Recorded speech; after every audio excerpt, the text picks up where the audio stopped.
Chapter 26. Forbidden Waters.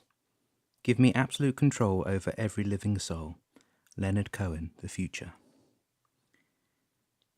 Did you say you went sailing? Have you gone mad? Have you thought what would happen to your father and me if you were drowned? Stop it, Mother, Bianca said quietly, but so firmly that Regina inhaled a reproving sigh. I am neither going to live your life, nor am I going to live anyone else's life. I am going to live my life the way my husband and I want to live. If I want to go sailing, learn to swim with him so that I can one day go to the beach with my children, I will.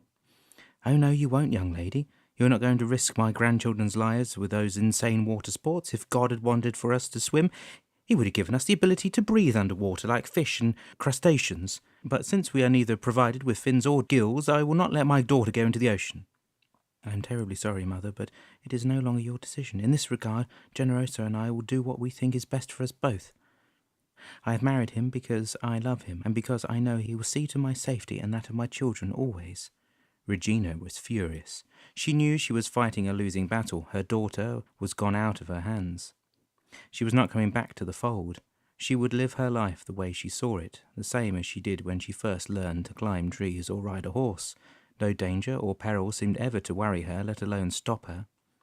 Very well then, but don't expect me to come to your aid if you ever get in trouble in the middle of the ocean, or if you get raped because of your indecent exposure on the beaches. Men will be men, Bianca. You couldn't stop them even if you wanted to. So am I supposed to live in fear of men as well as of water now too, Mother? Please stop this nonsense. Are you aware of how ridiculous you sound? Even Dad would tell you. And pray tell, what should I tell your mother? Her father asked as he came in the morning room to have breakfast with his family. To be sensible, Dad, I told Mum about my going sailing with Generoso yesterday, and it seems that I am not only risking life and limbs, but my reputation and the lives of my future children because of it. And I maintain you are, Regina added, almost yelling the words. Regina, dear, Giorgio Gomez said soothingly, you know very well that you suffer from an innate fear of water. It is not something you would wish on anyone, would you? Of course not, but from there to fly in the face of danger and go sailing is a bit much, don't you find? Perhaps it is a bit brash on Generoso's part for a first sortie, but I'm sure our daughter will know how to take prudent steps towards learning how to swim with her husband, won't you, dear? He looked at Bianca with kindness. Naturally I will. I'm not about to risk my life or that of my future children. Bianca smiled at her mother. All right, but don't tell me when you go sailing. I would be dying of anxiety until you return, I am sure. A few moments later, Dan, Gustavo, and Damianos joined the in-laws at the breakfast table. What took you so long? Bianca asked. Didn't I leave you enough hot water for you to bathe? Generoso kissed his wife on the forehead. No, it was just fine, dear, but you can blame the delay on Uncle Damianos here. Terribly sorry about that, Mr. and Mrs. Gomez, Damianos said, looking fixedly at Regina, but we had to straighten our reservation aboard the ship. Oh, and why is that? Giorgio asked. I discovered that last night that the cruise line did not realize that Generoso and Bianca were now married. They had reservations for separate cabins for our young couple, therefore I had to make sure a suite was available for them on the upper deck. Damianos paused while the chambermaid deposited his plate of eggs, bacon, and small potatoes in front of him. But everything is fine now. I wonder who would have done that, Giorgio asked, turning his gaze to his wife. Was there such confusion when you confirm our passages, dear? Regina turned red in the face. I'm sure I don't know what happened. Mother, Bianca blurted, how could you? We might have married rather hurriedly because you decided we should have the wedding in England, but that is no reason for us to live apart while we're crossing the Atlantic Ocean, is it? Well, I just thought you might need to take a breather. Giorgio had only to look at his daughter's face to know it was time for him to step in again. Listen to me, Regina. Our daughter has been married in front of God with my blessing, so it befalls you to respect the union from now on end. Bianca will return at her husband's side for as long as they both shall live. I don't want to hear of any more meddling in their affairs from you. Do you understand me? Regina simply nodded and bowed her head as she returned to finishing her breakfast. Giorgio then turned to Generoso. I'm terribly sorry, son, for the contretemps and for my wife's interference. We both have been very protective of our daughter, and it is hard to part ways. I understand, sir. If Bianca was my daughter, I would be as protective as you have been, and perhaps even more so, knowing how brash and boyish she can be. Giorgio guffawed at Generoso's remark. It is really a pleasure to have you for a son-in-law, Generoso. I am glad to see and hear how well you understand my daughter. Thank you, sir. Generoso said, turning his gaze to Regina.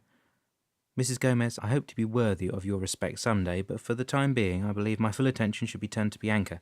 She is my wife, and I do love her from the bottom of my heart. I will not let anything happen to her, nor will I lead her astray in untenable adventures. Such as going sailing, I know, she told me. Mother, Bianca exclaimed once again, I don't believe this.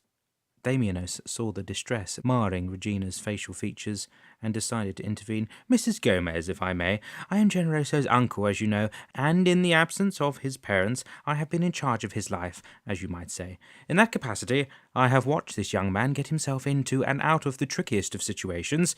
However, when risks were involved, generally he was alone to take them. Yesterday he rented a yacht, a comfortable 40-foot cruiser, to take his young bride along the coast of southern England. He was conscious of the risks, but made sure Bianca wore a life jacket all the while they were sailing. Moreover, there were plenty of sailboats along the shore, and many people about in the case of an accident. After a moment of silence around the table, Regina said, I guess I have been a little overprotective of my daughter over the years, and it's hard for me to let go.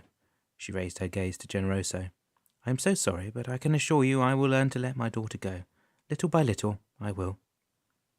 After breakfast, Gustavo, who had remained politely and unobtrusively quiet, exhaled a sigh of audible relief as he, Damianos, and Generoso were going to finish their packing in their respective rooms. I don't know how Giorgio does it. That woman is so controlling. It's unbelievable. Generoso smiled. She's beautiful. That's one attractive feature, I suppose. Yeah, maybe, but I don't think I could have remained at her side for all these years. She is worse than my own mother-in-law, and she was an ogress in disguise, to be sure. Damianos was about to open the door of their room when he turned to Gustavo and Dan. You two should never forget in which century these events are taking place. First, women had no right to speak out in public. They didn't have the right to vote until a few years after the turn of the century. If Regina Gomez seems so belligerent and overbearing to you, she was just voicing her emotions. Nothing more, and she knew it. She also knew that as soon as the cat was out of the bag regarding the reassignment of the suite aboard the ship, she would suffer her husband's wrath. He wouldn't lay a hand on her, I hope. I don't think so, but appearances could be very deceptive in those days, Generoso. Sometimes men were all smiles and graces toward their wives in public, and then were monsters in the privacy of their homes. I'm sure not to carry on like that with Bianca. I'm quite convinced that she'll behave more like her father would in any circumstances. I hope so, anyway. Dan shook his head. They had entered their suite by this time. Before the wedding, Dan had left a few of his belongings in the wardrobe and was now keen to retrieve it, so to pack everything in the sea trunk Damianos had bought for them. Among the articles in the wardrobe was Dan's book. When he saw it, lying there, almost as if discarded, he grabbed it and went to sit on the settee. That book was always a reminder of the life he had once lived, the lives he had relived, and the recommendations for the life he was about to live. He opened it. As usual, Dan didn't have to turn the pages. It opened on the page he should read. Damianos and Gustavo, meanwhile, had seen Dan take the book out of the wardrobe and were now sitting across from him. Is there anything you should know? Damianos asked, visibly curious. I think so. I felt as if I had forgotten why I was here. Sire had taken on the life of Generoso, and that all this was temporary. Temporary, did you say? Gustavo asked. What do you mean? I'm not talking about the marriage to Bianca being temporary, Gustavo. I'm talking about my living this life. It will be done in a couple of weeks, I suppose.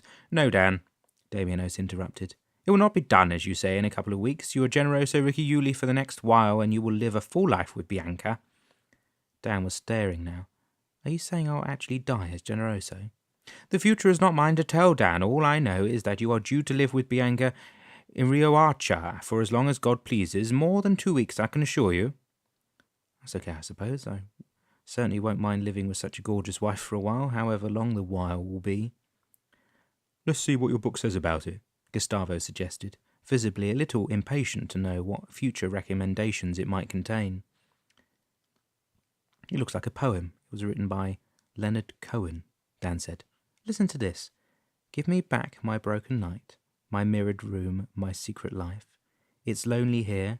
There's no one left to torture. Give me absolute control over every living soul. And he beside me, baby, that's an order. Give me back the Berlin Wall. Give me Stalin and St. Paul. I've seen the future, brother. It is murder. Things are going to slide in all directions.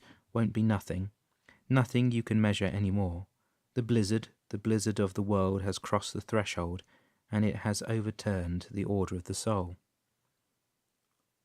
Wow, that sounds like a plea for returning to the past, or that of some soul lost in hell, Gustavo remarked as Dan closed the book.